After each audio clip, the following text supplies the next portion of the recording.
Hi, everyone. This is Jason Barrett of Wall Street for Main Street. Welcome back for another Wall Street for Main Street podcast interview. We're recording this interview on Tuesday, May 20th, 2025. The gold price in US dollars, it started to rally again, almost up to $3,300, $3,300. The more interesting thing, I think, right now is what's happening in the interest rates on the 10-year US Treasury, the 30-year US Treasury, and the Japanese government bonds. Today's special guest is a returning guest. He's a former investment banker and also a former venture capitalist on Silicon Valley that had a successful technology fund that he sold a number of years ago. He currently has a global macro hedge fund and investment newsletter that covers global macro investment research. Christopher MacIntosh of Capitalist Exploits. Thank you for joining me again. It's good to be back, mate. So, Christopher, before we start talking about maybe interest rates and this government bond bear market that you've talked about in prior interviews, I want to get your thoughts on the global economy, Trump tariffs, the trade war. Do you think that the global economy was already in a recession before Trump getting into the White House again and starting this trade war and starting threatening these high tariffs? You know, the numbers are so distorted by government at this point that even the metrics that you would ordinarily put in to determining whether you're in a recession or not, you can take those metrics and they can tell you one thing or the other. But the problem is the inputs, i.e., if you've got half a dozen ingredients, each and every one of those is so distorted that determining whether that their call is true or not is basically it's a complete lucky packet. And it's definitely my opinion is yes, we have been anyways. And that's if you reference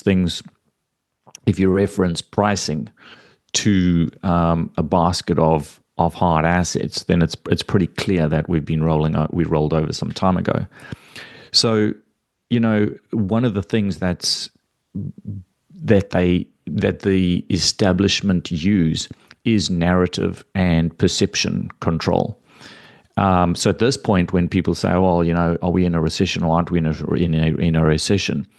It's very much not about the truth. It's about the perception, and it's about controlling that perception. The reality on the ground is actually easier to determine if you just actually go back and you look at some of your own metrics, if you will. In any event, we're in trouble, and we have been for some time.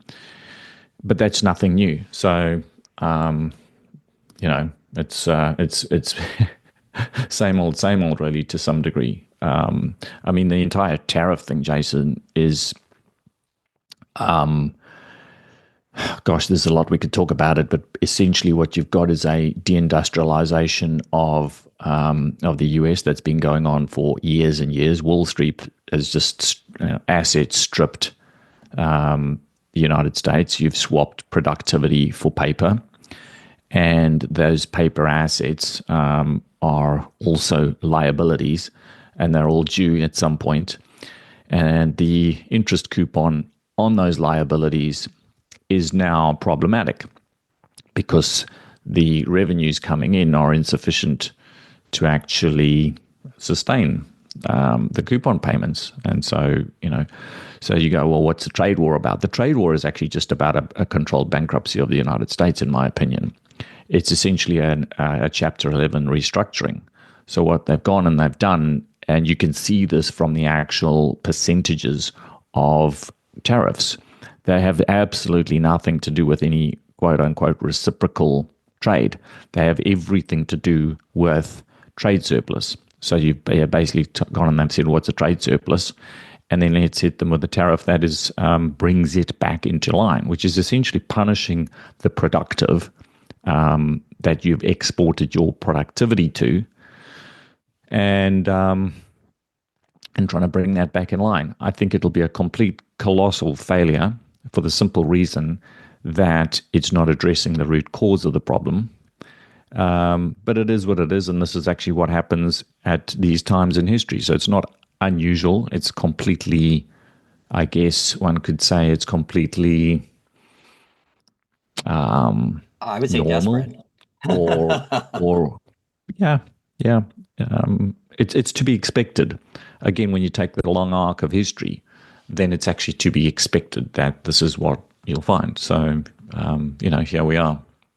I think we've gotten to the point, Chris, after like decades of kicking the can down the road, zero interest rate policy bailouts, the budget size of the budget deficits. Then when Powell raised interest rates, it started to accelerate things even faster. So it was like, oh, we're going to fight. Powell's like, oh, we're going to fight inflation. Oh, we're going to destroy demand. It actually accelerated financial problems for DC budget deficits, and the U.S. federal government accelerated their problems even more. You add in all the games that Janet Yellen played in the 4 or 5 years she was Treasury Secretary, part of that as Federal Reserve Bank Chairman, and this mess of all the short-term debt that has to be refinanced. The math just doesn't work at this point. No, it doesn't. And again, there's an inevitability to this because it's not purely something that happens in isolation, right? So while this is all transpiring on the Western Front, so to speak, there's a whole lot of dynamics that are happening external to the United States. And many of the actions that have been taken over the last few years and are now being taken by the Western administrations, and I include Europe in this bucket, are not only counterproductive, but they're actually accelerating a move by other nations towards, I guess, a multipolar world, right? So, if as a perfect example, the elimination of Russia from the SWIFT payment system was designed to cripple them economically. It did the opposite. Not only did it do the opposite, it ensured that not just Russia, but multiple other counterparties realized that if this could be done to Russia, a nuclear power, then certainly they would not fare very well themselves. And so what do you do when you see risk? Well, you buy insurance. You get a backup plan, which is exactly what's happened. So I wrote about this in one of the issues in the Insider publication, gosh, maybe 3 issues back, something like that. And it went completely missed by the mainstream media, or at least by the Western mainstream media. And it was the fact that the Chinese alternative to SWIFT processed more transactions than SWIFT itself and more than Visa. And that just quietly went by. The point is that alternatives have been sought and are being developed and accelerated. So that's true on the financial front. It's also now going to be true on the trade front, because even though Trump has caved into the whole, largely to a lot of the tariffs, certainly to those that he was threatening China with, the reality is that it's going to accelerate trade ex the United States between all these other states. That's what's going to happen. That's just logic. And so it's counterproductive. It doesn't solve the problems that the United States have, which is incredible bureaucracy, over-indebtedness, and a productive class that is no longer productive. Much of the productivity has been exported, and with it the skill sets. And the unfortunate reality is that you are today in a situation where the technology and the expertise now sits largely offshore. It wasn't the case for many years, but that is now the case. And this was highlighted by the CEO of Ford, who in 2024 went over to China and had a look at what was going on and came back. And this was because they largely not traveled for about 3 years.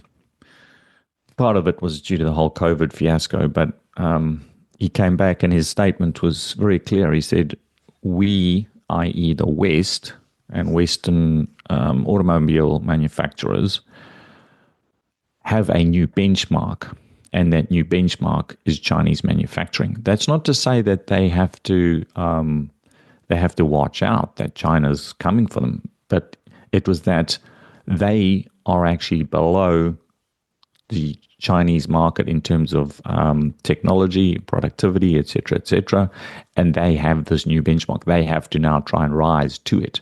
That's an extraordinary statement. Well, wasn't the true. U.S. wasn't the U.S. also behind Japan too in the 80s? So the U.S. was able to figure out with tariffs or other policy or make some adjustments to the U.S. domestic manufacturing, the auto industry through other means to bring some of the jobs and the technology back. So Japan was going to eat the U.S.'s lunch back then, but it didn't happen fully. That's true, but Japan was in a very different situation. Japan is not fiscally sound in to the respect that China is. I mean, look, I've spent all of my career being told by Western media and even Western fund managers how at any minute now China is going to collapse from any number of different things. And then when I go and I see what's on the ground, I'm like, it's shocking. It is stunning. You have the most modern cities in the world, clean. And look, I'm not a, people are going to say, oh, it's a pro CCP guy. Like, forget about it. Don't give me that nonsense. At the end of the day, democracy is a joke anyway. You're given two candidates that are already picked beforehand, and you're given the illusion of choice. So I'm not saying that. I'm just saying that that's the reality. And the Chinese manufacturing is and their fiscal situation is vastly better than Japan was. Additionally to that, I would say that that particular look. I mean, Japan went through the boom, and they busted now for 30 years. I think this ship could have been turned around 30 years ago. And remember, 30 years ago, China was literally a bunch of peasants running around in the mud. That's clearly not the case anymore. So there's a whole lot of dynamics in play. And the problem, at least with respect to some of the manufacturing, is that the entire supply chains are very complex. And it's not like no part today is just manufactured solely in one jurisdiction where all of the components to it are found in that particular jurisdiction. That's just not the case. It's very interconnected. So, as an asset manager, I'm just looking at how do I allocate capital? How do I protect capital? And how do I look for outsized returns where they may be available? It's clear to me that we're going to have a stagflationary environment, because even if you have a particular sector where on the face of it you could have the components or the ingredients, if you will, to that, whatever it is, widget that you're manufacturing are all domestically sourced, there's typically some piece of technology that is required that is not sourced from there, whether it be software, whether it be cobalt, whether it be iron ore, or like whatever. It's very, very difficult to find something that is not part of a global supply chain. And I mention that because if you look at many of the resources around the world and the trade agreements, this is a very precarious situation now because China is the dominant player in that. And I don't say that as a proponent of China. This is a reality that it's a one fact. needs to accept. Well, the last couple decades, to add your points there, China has secured a lot of long-term supply agreements for oil, natural gas, key metals. China has basically a monopoly over the entire supply chain of rare earths, not only mining rare earths in China, but also like the entire value-added supply chain there with the innovations, the PhDs, the rare earth permanent magnets. They have a lot of patents on that stuff. And then they've gone all over Africa and Latin America, securing copper and other key metals. You are dead right. Dead right. And then it gets into, one of the areas that we've been focused on, for example, has been in shipping and in we'll take shipping. Okay, so you think about tariffs, and with a tariff, what you're saying is, fine, you're producing X resources, and you're importing, and we're importing them from you. And we're going to hit you with a particular tariff, 20%, 50%, whatever it is. It's all fine. We're talking typically now about goods that are transported, that are imported and exported. If we take that, that is typically shipped. 99% of it is shipped. I mean, smaller goods are air freighted, but the vast majority of many of these goods are shipped. Now we look at shipbuilding capacity and we look at who owns the ships. The US has less than 1% of global shipbuilding capacity. Guess who's got over 50%? China. So, you could easily retaliate with saying, well, we're just not going to supply you with any ships. So you can put any tariffs you want on whatever goods. And these could be goods that are shipped between the United States and Europe, for example. And you could just say, well, we've got a new tariff on shipping that's for parties that are antagonistic towards us. And so here's a new price for your shipping, and so on and so forth. So there's many aspects to this that can be utilized or weaponized. And when you go through, as I mentioned, when you go through and you look at the structure of the global economy, it is a very precarious situation because the United States is acting like a behemoth which has all of the power, when in reality, what they have left is a broken financial system and a bloated military. Yep. Yeah, the US had inflated asset prices too. The US got 70% of all the global stock market cap or something like that. Some ridiculously disproportionate amount of capital flows the last 10 or 15 years. Yep. So what you're saying, your point though, Chris, is that this is all not sustainable. So the tax receipts that the U.S. federal government in D.C. is relying on for higher home price sales, higher stock market trading sales, Bitcoin going to 200,000 or 300,000, that all these assumptions that the people in D.C. are making about the tax receipts, and I think there was a record amount of tax receipts, and the U.S. federal government in 2024, the U.S. federal government still ran an insanely large budget deficit despite the record amount of tax receipts last year. It's a train that you're not going to stop. And I mean, even if you look at the whole Doge thing, which largely was just smoke and mirrors. I mean, they cut 170 billion or something. But as you're talking about trillions of dollars, it's completely meaningless. When I look at all of the hoopla around that, and sure, they cut a lot of spending in wasteful nonsense, and I'm obviously positive to that end. Certainly where they were funding, transgender rights in Peru or some garbage like that. It's literally satanic nonsense. But in terms of the sheer numbers, it's not going to make any dent. And so, what was interesting was with the whole tariff situation, which was, there was a not so subtle threat behind it, which is also the dollar-based system. And, what transpired was that bond yields rallied. They didn't. So like you had the equity sell-off, right? And in a normal situation, the idea is that when equities sell off, bonds rally, right? That's your risk parity trade. And for the vast amount of people listening to this, probably you've got some pension funds or sitting with Fidelity or whatever it is, and they're going to be sitting in some variation of a 60-40 equity bond split. Well, guess what? When you've had previous equity drawdowns and you might have had, say, a 40% drawdown on your equity split, but you've rallied by maybe 20% on your bonds, fine, you lost money, but it's like there's been some counterbalance, right? In this instance, you didn't have that. You had equities sold off, and then bonds sat flattish and then sold off. That is extraordinary. That is the market telling you we no longer trust the financial system, which is incidentally why you're looking at gold doing what it's doing.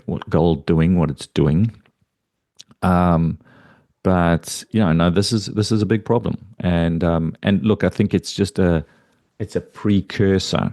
It shouldn't be seen in isolation. It should be seen from a macro perspective as to this is what happens when empires fail.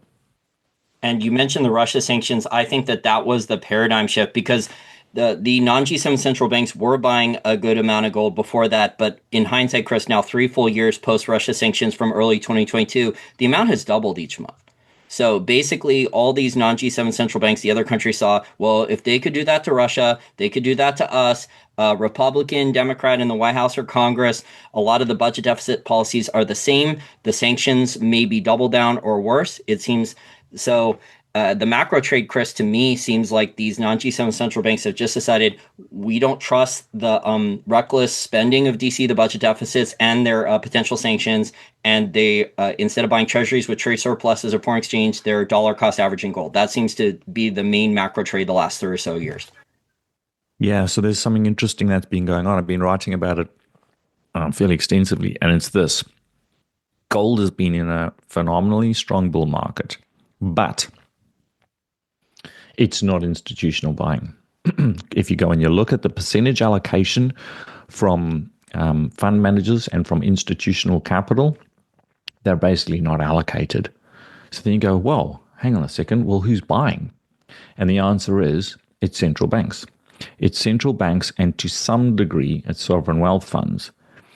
And what that means is you have a silent bull market, because institutional money has not entered the space, let alone retail money, which is also why there's been a significant divergence between gold price and equities, which you always have some divergence in the early stages of any bull market. Ordinarily, the commodity, the underlying asset moves, and then and only afterwards, typically you'll have the companies move, and that's for the simple reasons that they suddenly get margin expansion, provided their cost base doesn't change too much, or it changes less than the price of the asset that they're selling, whether it be copper or zinc or gold or whatever it is. Then they get margin expansion, right? So they make more money, and then of course investors go, aha, company X is making more money, let me buy them. Off you go. So while we have now in the gold equities, we have gold equities trading at something like 40-year lows in terms of free cash flow basis. They're the cheapest they've ever been. And you can think to yourself, what the hell's going on? What's wrong here? And that's where the divergence is. I believe that if you look at who the purchasers of any of these asset classes are, you can see that A, retail's not involved at all. B, corporates are not involved, not yet. And the buying in the gold market is predominantly central banks. So all that does is it just sets you up with a certain level of probability. You could argue and say, okay, well, maybe they never come in. Maybe the retail never come in. Maybe the institutional money never comes in. That's all possible. And central banks could turn around and start selling all of those gold and purchasing more treasury bills or something else of that nature. And you can quantify the risk behind that. But certainly you're in a much better situation when you have on the sidelines capital that can still be invested. If you contrast that to the Mag 7, all of the institutional capital has already been piling into this. Now it's just a matter of how much do they liquidate. So that's all what asymmetry is about. It's a relatively low risk with a potential for reward. And we certainly have that within the gold space and within gold equities in particular. Do you think then that if the gold miners and the royalty companies, if they continue to put up good quarters with like free cash flow, consistent free cash flow growth, that the other generalist fund managers, the pension fund managers, the institutional investors that are generalists that would have never bought gold stocks in the past, they're going to look at their screens and say the only industry that has free cash flow growth right now in this difficult macro environment is gold stocks? Do you think that they're going to start to allocate then? Look, I mean, profitability is always the precursor, and Wall Street is nothing but greedy. They will follow where they can see an ability to make money. I don't know the timing of this. Quite frankly, it's a somewhat surprising that it hasn't been noticed yet. But again, that's not particularly unusual if you go through historical periods of any asset class. So I simply use this as a time to accumulate. and to position myself. And we've done the same in many other asset classes. I mean, heck, we did the same thing in Argentina, where we could see things going on, and we started positioning there. And, that was, 3 years ago. So it's, to answer your question, the probability is yes. You should never, as a fund manager, it's not about being right. It's about the probability of being right and then having the correct weighting, because there's always going to be something that you get wrong. You just don't want to get it too wrong, and you want to have the things that you get right well outperform those that you get wrong, so that you print good numbers.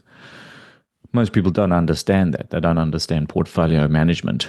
They're more interested in the shiny object, one particular thing that works out really well, and they think they're going to make tens of millions of dollars or wherever it is from that one thing. That can happen, but it's highly unusual, and it's certainly no way to manage money. So my clients pay me to protect their capital and to manage it in an intelligent fashion. So when you're looking at the structure of the market as we're talking about now, the probability is in your favor. Now it's just a matter of deciding what the percentage allocation you need to have to that sector, and how you go about structuring that the investment into that sector. Obviously, there's producers, there's developers, there's exploration companies, there's a whole gamut of different things. So. Well, Cuppy was in what the bullion dealer A-Mark, and the bullion sales for Americans and Canadians has not been going well. So I don't know if that's going to turn around in the next 6 months or 12 months. But the last couple of years, Americans have not really bought gold and silver. A lot of the bullion dealers are not doing very well, other than Costco. I think Costco is like the only one where high net worth people are actually putting in an extra gold coin or gold bar into their shopping grocery list. Mm-hmm. Yep. I mean, look, this is, again, if you take this from a long-term perspective, this is normal. This is normal. People are still chasing the shiny objects. People are still waiting for the pullback on the Mag 7. And Bitcoin, yeah. I see. And some meme coin from Trump coin or some nonsense, And so it takes a while for a market to realize that a particular asset class is over. Well, but certainly, if I'm correct, in my view, that bonds are over, then that also means that growth assets are over, right? Because growth assets came on the back of low interest rate policy and free money. When that goes away, forget about growth. Now it's not about return on capital. Now it's about return of capital. Okay, so you're saying using debt for speculative stuff, saying like funding with Silicon Valley, what they did with WeWork or some of the other ridiculous Silicon Valley. They weren't really tech companies, but they had artificially cheap capital and artificially cheap debt. So Silicon Valley turned a fraudulent business model into a capital raising and cheap debt environment to grow the equity, to grow the shares so they could cash out. Well, it's just actually a matter of asset allocation, right? So, for example, if you're running a pension fund and you need to basically keep the thing alive at about a 7% coupon annually, right? Now, if in your fixed income portion of your portfolio, if your fixed income is sitting at what's a 3-month at about, call it 5%, go back a few years and it was about 3%, and you can structure a portfolio. You might buy some 10 years, you might buy some 30 years, whatever the case might be. But by and large, you're very, very much falling short of your 7% hurdle rate. So on the equity side of things, now you need to make up for the losses that you're making on your bond portfolio in terms of yield. So what you have to do is you have to go further down the risk curve of the equity tranche in order to make up for those losses. In that structural environment, that is why growth assets have outperformed. It's why the Mag 7, and I'm not like Mag 7, I mean, some of them are, they're profitable companies, right? But, the idea that NVIDIA, which was trading at eye bleed valuations, the idea that can grow into that valuation is absurd, even at today's valuation. But when you're forced to push capital into growth assets to make up for the losses on the equity side of things, the entire market starts moving towards it. And then you just get FOMO, and then you get, sheep mentality. So you will have a sort of an asset manager sitting there going, well, I know I shouldn't buy this because of, the fundamentals and the valuations. But then next, he's got to go and he's got to present to the board next quarter. And next quarter, Nvidia's up again. And they're like, why didn't you buy it? And he's like, well, it's not that cheap, And they're like, well, we're gonna miss our numbers, and then we're going to start getting redemptions on our pension funds, and you're going to lose your job. And so, these are all these sort of political pressures, if you want. And when I say political, I mean just internal politics. Are you saying that they can't be contrarian with their investments, so they have to chase they whatever's can't. already? They literally can't. The other component behind this, Jason, is that they don't have the ability to buy into asset classes that are smaller. I know this because I talk to these people. Some of them are my friends, and they'll literally they like the stuff that I talk about, that I write about, and they would buy it for themselves, but they can't buy it for the pension, for their funds. So we're often talking about companies with $1 billion market cap, maybe two. Sometimes as low as maybe 800 million market cap, something like that. If you're running a multi-billion-dollar asset management firm, you can't position into these things. What are you going to do? Even 1% of, if you're running $2 billion and you're going to put 1%, you can't put that into an $800 million market cap company. You're going to move the needle on it. So they can't do it. Additionally, they don't have time frame in their favor. And what I mean by that is that you and I and our clients know this, because we make it abundantly very, very clear before we take any client in, that what our timeframes are. And we will buy things which we are very comfortable to watch sit there for 6, 12 months and do absolutely nothing, or even go down. That is how we buy bottoms. It means that we have to have the wherewithal to be able to do that and to hold that time frame. Most asset managers do not have that ability. They have to report quarterly numbers, and if their quarterly numbers are not positive, in other words, if they've gone and bought a company like something that we're interested in, and it hasn't performed within a quarter, they're going to get questions about it. And that's just the reality. So what it means is that they have to wait until there's confirmation. They have to wait until there's been 4 quarters or something that are positive in whatever company or sector or asset class they might want to be looking at. And only after they have that ability to kind of prove to the board, yes, this is what we should be buying, can they then get into it. In other words, it ferments herd mentality. And it's just, so there's the component of large aggregated capital, which in today's world has been more and more concentrated into larger and larger pools of capital. People like us at Glenorchy, who are active fund managers, are very few and far between now. If you go back to, say, the 80s or the 90s, there were many, in terms of the overall market share, there were much more active fund managers. Today, it's all been aggregated into algo-driven funds, where the business model has basically been to say, we're not going to charge 2 and 20, we're going to charge maybe, I don't know, 175 basis points and no performance fee, but just aggregate as much capital as possible. In other words, get billions of dollars. Strip away the back office, just have an algo run it, and just spend money on the front end to bring capital in. And so that's basically the model. And what it's meant is that a lot of the companies that they can't buy purely as a consequence of market capitalization now have very, very few people looking at them. It is where we hunt, and we're very grateful for it. And what I'm saying is that your listeners have the same opportunity in front of them. They don't need to invest with us. They can invest into companies which are basically overlooked. And I'll give you a quick example. You go back to like this Chinese sell-off. We had we have a dividend strategy. In our dividend strategy, we had about 30% exposure to Hong Kong companies, Hong Kong equities listed in Hong Kong. China got sold off hard. Guess what? Ours just carried on going. They not only did they not fall, some of them went up. On aggregate, we went up. And the reason's quite simple. The big asset managers that held things like Baba and Tencent and that, they held those companies. They sold them off. They got smashed.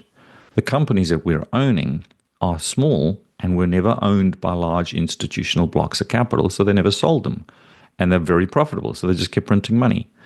So you kind of ended up building a hedge simply by the portion of the market that you're buying, i.e., medium cap companies, and in this instance, outside of the United States. So anyway, I'm just giving some examples, but that's the world we live in. Well, you're mentioning the issues with the larger players. So Warren Buffett's running into this issue. I'm sure he wants to buy inflation hedges. The only inflation hedge that he's bought a lot of is Occidental Petroleum, and he's getting criticized for that, the oil company. But I'm sure he'd love to get gold exposure, silver exposure. He just has $350 billion of cash or short-term US Treasuries. He doesn't have the ability to go and buy some of those small and medium-sized companies that you're talking about. Yeah, absolutely. No, I mean, if you can take Berkshire Hathaway and run that over the last 40, 50 years versus the S&P or even versus gold. It's an interesting little exercise. The problem that Buffett has is he is the market now to some degree. It's very difficult. I mean, I guess it's a nice problem to have when you've got that amount of money. He's a victim of his own success, right? So if you and I had that amount of money, what it does is it puts you in a situation whereby you're much more about protecting your capital than growing it, right? And B, you're so large that your returns, again, if you just keep that capital, think about a fund management business, right? So like our fund, let's just say for shits and giggles, you're running a 2 and 20 model. Forget about the 20. If you got 2% on billions of dollars, like it's plenty money for you to have more cash flow coming in than you even know what to do with. That changes how you allocate money. It changes how you think about things. If you're smaller, now you're like we are. We're aggressive. We're hunting for value. Why? Because we don't really make money on the 2%. All of that goes on audit fees and compliance costs and lawyers, and all this stuff costs hundreds of thousands of dollars a year, just burning it, and that's just so when you're a smaller fund, your 2% or your 1% or whatever it is that you on management fees is torched anyway. You're not making money on that. You're only making money if you make money, if you profit, if you have positive returns, which is your performance fee. So as a consequence, the way your whole mind is wired is that you're wired towards performing. Buffett is no longer in a situation where he has to perform. He's just trying to protect the capital. So it's a completely different thing. And I've seen this happen with friends who get into managing significant amounts of capital in the multi-billions. And so, I mean, it'll be interesting because I don't know if we'd ever get there, but a big part of me hopes that we never get to managing billions of dollars, just because I kind of think it would be boring. Like, do you know what I mean? It would take away who I am and what we do. It takes away all the fun. Yeah, for the average person out there, Warren Buffett, when he was a young man, I mean, he was buying small caps. He was really good at it for 10, 20, 30 years buying small caps. He was compounding, 30% compound annual growth rate in his small cap fund?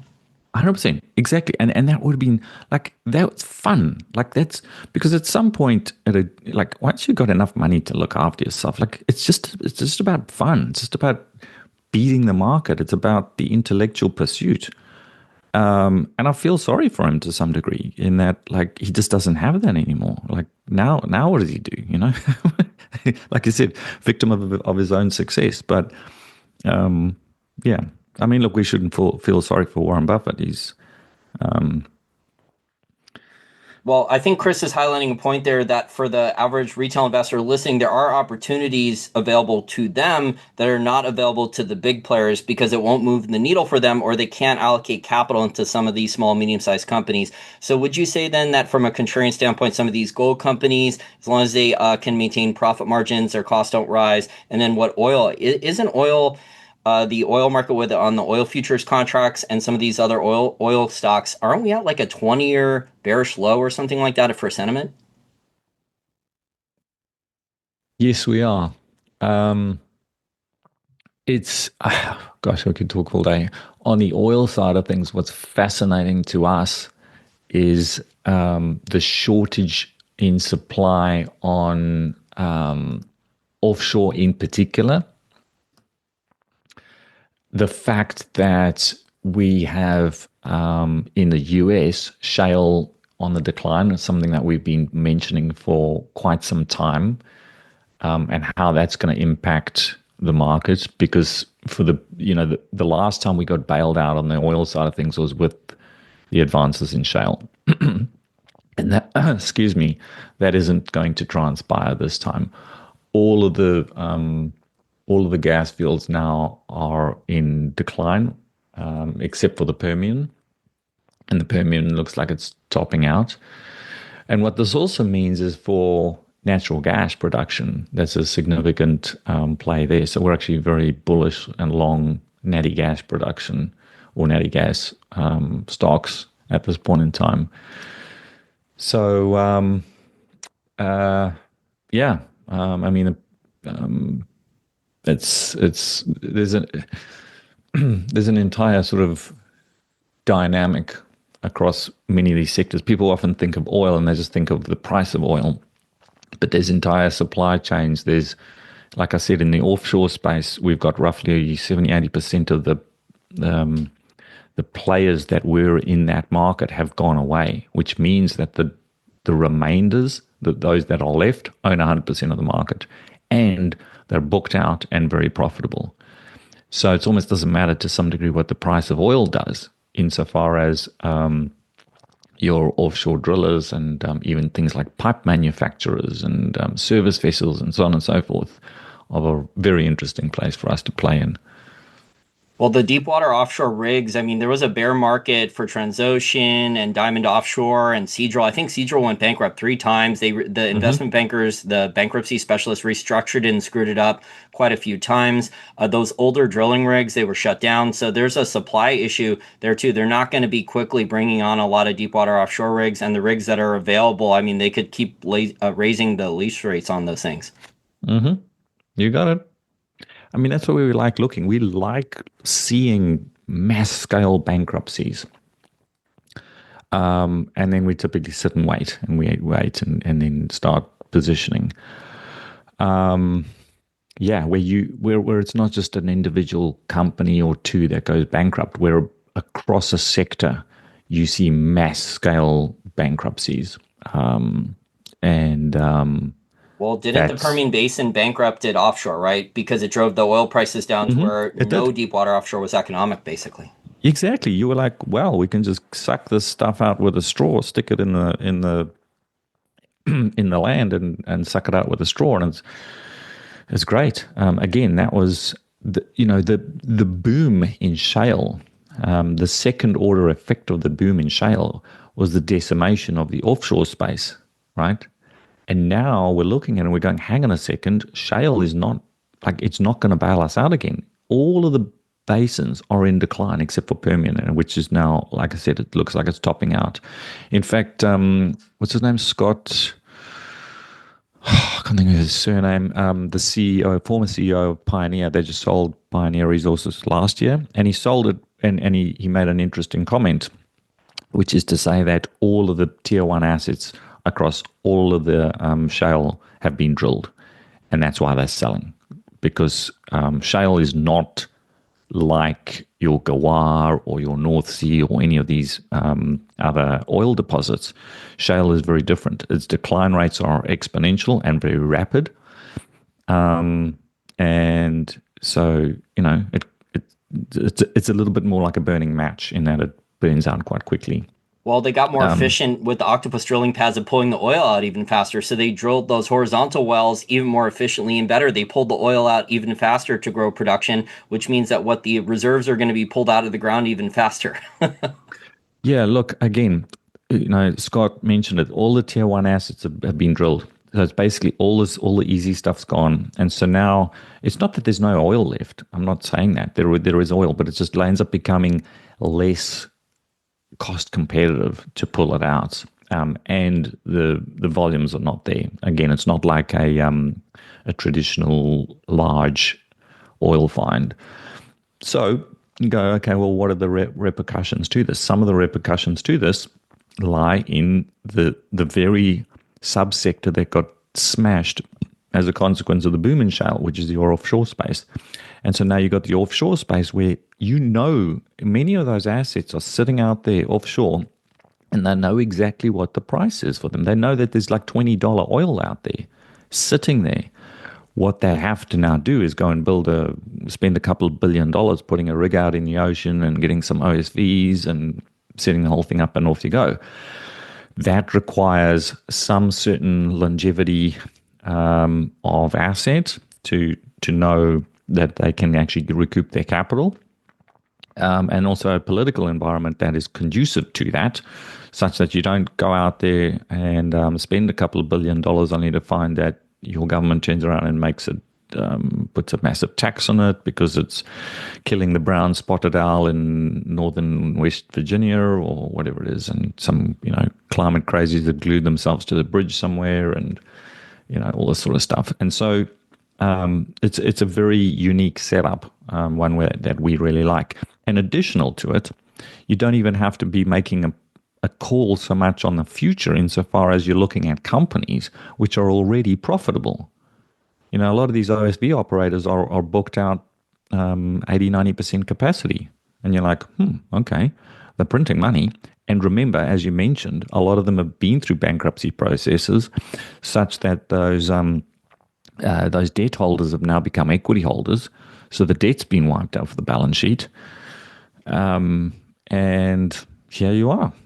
You also So have to shut down the old rigs. So all those old rigs that were less profitable or falling apart, they had to shut those down too. So I mean, like the industry had to become more productive, more efficient over the last 15-year bear market. So I've had people criticize me because I've been covering oil now, interviewing you and other experts, fund managers that are telling me oil is good risk reward right now because it's contrarian and the bear sentiment is at what 20-year highs for bear sentiment in oil.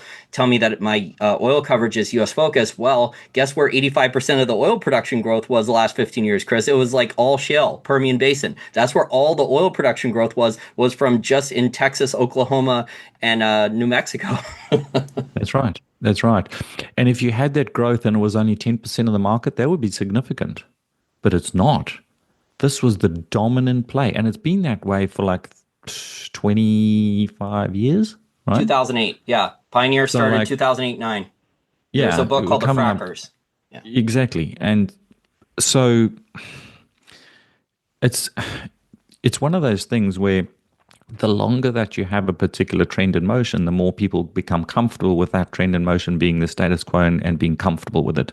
And therein lies the risk. So the market has become very comfortable with the fact that shale is just there and it's just going to keep printing. And it's been such a dominant play that why would anything be different? And yet, when you look at the numbers and if you listen to the CEOs of all these companies running these actual production, they'll tell you tier one assets are gone. They're finished. So, you know, it's a unique time. We're patient and we're quite happy to be positioned. And yeah, Well, to add your points there, the CEO Diamondback Energy also said something very similar recently about tier one acreage for the Permian Basin for oil production growth. He basically said it's going to be almost impossible to keep growing oil production at anywhere close to the rates over the last 10 or 15 years in the Permian Basin, which, as we just said a minute or two ago, was responsible for almost all of the oil production growth globally. And he just said we can't really grow at those rates anymore. that's right. And no one's listening. Well, then now the issue is about making these oil companies, larger ones, efficient, Chris, because you have companies like BP over the last 15 or 20 years that have wasted billions of dollars per year on wind, solar, biofuels, just billions of dollars on the energy spending grift. And they're not putting the return on investment into oil and natural gas drilling and producing oil and natural gas at profit. So that's the other issue with the industry right now is the industry wasted insane billions of dollars on the green energy investments. Which is why Europe just celebrated net zero day, what, 2 weeks ago?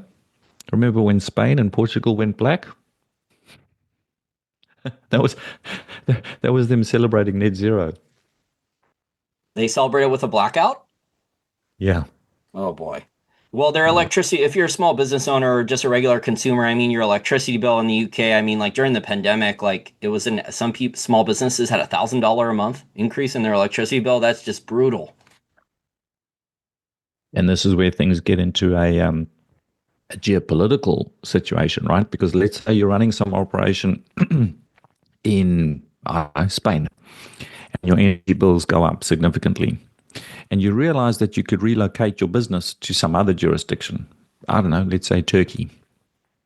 And your cost of operations there are half or some number that's significant enough to warrant your making a move. Well, guess what you do? You do what you have to do. So capital is going to continue to shift to the geographies that attract it. So this entire climate hysteria and the climate Nazis are simply, and they're pretty much centered in Europe, which the European Union, as far as I can tell, is just basically a reformation of the former Soviet Union, at least in terms of their economic policies as well as many others. They're going to just continue to accelerate that movement of capital that flees Europe.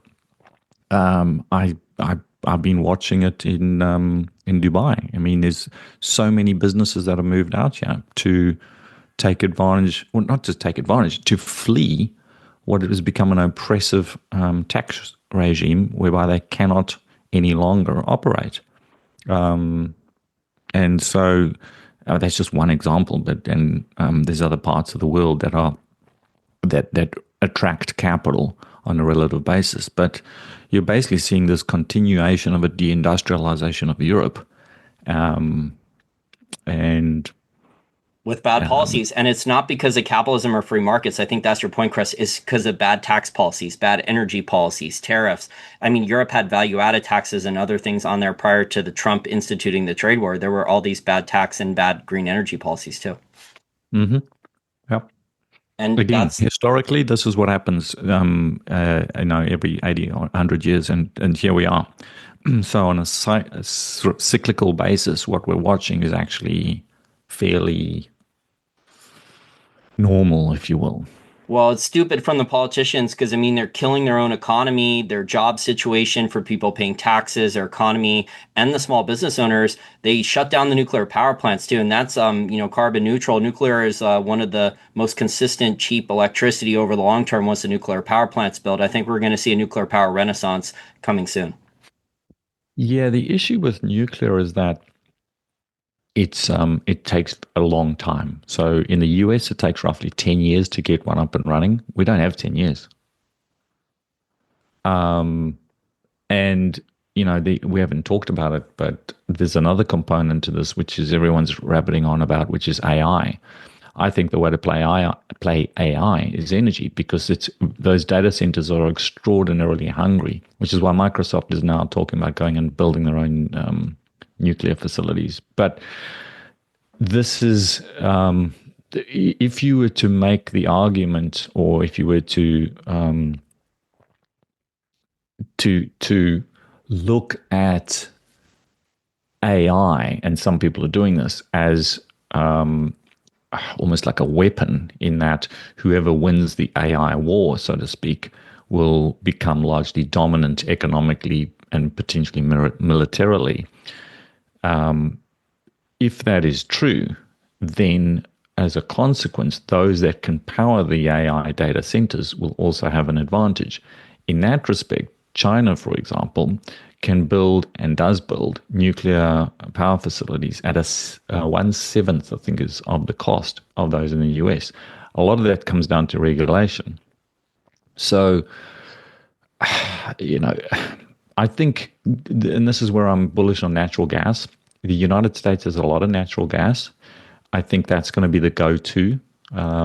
Is the natty space. Also, as a consequence of the decline in shale oil, remember the natty gas space got smashed as a consequence of the boom in shale. Why? Because the byproduct of shale was the flaring of gas. So you basically had just like this unlimited supply of gas. It's pretty hard to compete with free gas. So as a consequence, you've had like the natty gas space was also hit quite hard because again you had the byproduct from shale, and so all of those dynamics are now changing, as well as on the demand side, like you have the AI data center side of things, and it's much easier to go and utilize natural gas than it is to go and try and fight the greenies and build a nuclear power station. I agree with you, and we are bullish on nuclear, but I think the go-to is, at least in the United States, is going to be natural gas. And we're seeing that with Elon Musk and his artificial intelligence software company, XAI, that they built the Colossus data center in record time. It scaled up, I think, from 100,000 GPUs, NVIDIA Blackwell GPUs, up to 200,000 NVIDIA GPUs in Tennessee. And it's using natural gas right now. It's using an insane amount of natural gas to power that data center. Of course it is. Yeah. So there you go. You made my point. Yeah, well, I totally agree with you on energy usage, data center. I mean, they haven't even really started building out most of these data centers. So the technology companies have paid the capex. The construction companies that are building these data centers, they're really far behind. So it's going to take years to build these things out. But the other now thing, the new technology, not only do you have like a Cold War 2.0 and an arms race between the US and China and our tech companies and their tech companies, you also have, with the artificial intelligence software, you also have like data centers, drones, and now the new one is the humanoid robots, because the cost on those is coming down for at the factories. You talked about Chinese factories. They're adapting to these humanoid robots. The company is Unitree. They're putting these humanoid robots into the factories at a very, very fast rate now. Mm, yeah. So we're in a new technology cycle, Chris. It's kind of a Cold War 2.0 tech arms race with the artificial intelligence software, the data centers, the drones, and the humanoid robots. Fun times. Well, good as an energy investor. I know you're big on investing in energy and commodities, so I think like we're looking at potentially an order of magnitude demand increase if they do adapt to what these humanoid robots and start that. We're already starting to see a lot of companies firing people because of artificial intelligence software. It's bad for the humans in the short term, but for people who have capital investors, there's opportunity there. Yeah, I guess, I mean, to some extent, we've been here before, right? When all the horse farriers were trying to find faster horses, they didn't really see the motor car coming along. And then when the motor car came along, they couldn't fathom how the world would operate. Today, it seems absurd that one would even consider using horses for transport. I mean, we went from horses transporting us to us transporting horses. I know this because my daughter's got horses. So now we cart the damn things around, and you have to buy all manner of gear and everything else to do so. But technology keeps changing, and we change with it. So like when the internet came along, right, that changed many businesses, and it made obsolete some businesses that were less efficient. AI is that, possibly on steroids, and I think it is most destructive towards white collar. Previously a lot of the businesses or the sectors, if you will, that were negatively, should we say, impacted by technology, it was blue collar work, whether it was the industrialization of farming, or any number of those things. It was typically more blue collar type. It was more blue collar work that was impacted. And in this instance, I look at this now, I'm like, there is no need for me to consult half the time doctors, lawyers. I can have documents drafted, for legal documents drafted, utilizing AI, and it's far more efficient than than using a lawyer. I'm like, why would I use a lawyer? It At a doesn't really fraction of the make any price. sense. Yeah. So I might use a lawyer to sign off on what I want done, but there's absolutely no reason why I should be using a lawyer. Now, most people are still doing that, but this is going to change, and it's going to change very quickly, in my opinion. Oh yeah, I totally So agree. I've seen to add to your examples there. I think the CEO of Goldman Sachs gave a speech about 9, 10 months ago, and he said that to do an IPO, initial public offering prospectus, it used to take a team of junior investment bankers, 6 weeks, 8 weeks, over 80 hours a week of work. And he said like ChatGPT, they told it the prompts, and he said ChatGPT got all that work that a team of junior investment bankers used to take him 6 to 8 weeks. ChatGPT got it done in under an hour. yeah, no, look, I mean, I'm in the process of I'm involved in a number of different businesses, and we're going through that process, or have gone through that process recently. And I know from historic when I set up Glenorchy Capital, I mean, we're talking over $250,000 just to pay these stupid lawyers for drafting documents and setting up traditional funds and whatnot. That now can be done literally in because I know exactly what it needs, what I need. I can get that done in 2 days utilizing AI and then simply have it signed off. And there's no ways I'm going to spend $250,000 on getting some monkey to sign off on a document for me or a number of documents. So no, this is going to be hugely impactful. For productivity, yeah, it's going to save you a lot of time and money. A lot of business owners, I think what people don't understand is artificial intelligence software, as it gets cheaper and better, more productive, more efficient, it's going to save business owners like you more time and money in other industries. So people are only thinking maybe about the first order facts. They're not seeing that it's going to help a lot of other small business owners and entrepreneurs out. And in that respect, it's very deflationary.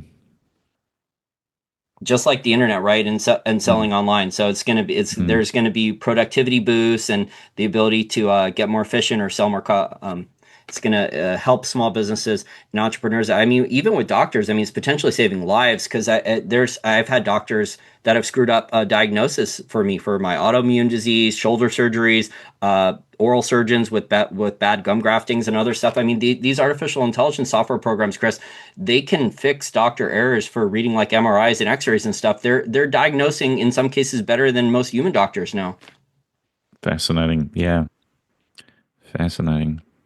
Yeah, so the doctor will be paid, I guess, maybe to check the artificial intelligence software. Or does the artificial intelligence check the doctor?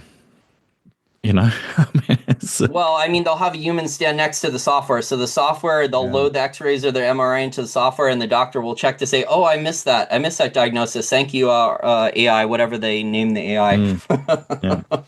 No, it's crazy. Yeah. Well, I want to thank you so much for your time today, Chris. We're in a crazy macro environment, but risk reward, it sounds like you think that there's good opportunity, what, in emerging markets, oil, natural gas, you said shipping, and in the gold companies? Yeah. Look, I mean, I just about a dozen sectors that we are invested into, and then it's just weightings of those sectors are different. Some of which we have smaller weightings than others. But look, I think the key concepts here are that you should be looking for things that are almost feel uncomfortable. I see popularity as risk, and I see things that are unpopular as potential opportunity. It doesn't mean that they are, but that's where you start looking. And because crowded trades always eventually burst, right? And there's a lot of crowded trades in there. We're in the process of the bursting of the bond market, in my opinion, and we're in the process of the bursting of the growth assets, which is Mag 7 largely as a consequence. Again, those two are very closely tied. And yeah, so I mean, we see opportunity in emerging markets. We see opportunity in things like shipping, tanker stocks. We could talk about that as well, but another day possibly. Chinese tech. We recently, a few months, we took positions in that after they got smashed, and these are large cap Chinese tech. So we see a complete mismatch there. Yeah, The Chinese tech companies are sometimes. having good advancements with artificial intelligence software. So they're going open source and they're pulling in, they're having some real innovations there on the compression side with DeepSeek and Alibaba and some of the other, and Tencent, I think, too. And even if you weren't, these are they're growing faster than their US counterparts, and they're trading at massive discounts. Well, risk reward, yeah, good value investing opportunity there compared to there's a lot of emerging market bargains too. I mean, the average investor there, the average portfolio manager, when in Europe or another large fund manager, they don't want to buy emerging market stocks, even though there's good value, undervalued growth there. They're still looking at U.S. tech exposure. Mm-hmm. It's the way it always is, and I'm grateful for it. Without that structure to the market, there wouldn't be opportunities for people like us to go and try and exploit them. Well, please tell my listeners about your newsletters. Okay, well, you can find me at, or find us at capitalistexploits.at, A for apple, T for tomato. That's where our newsletter is. For high net worth individuals, we run Glenorchy Capital. That's glenorchycapital.net. You can find us there. And that's it.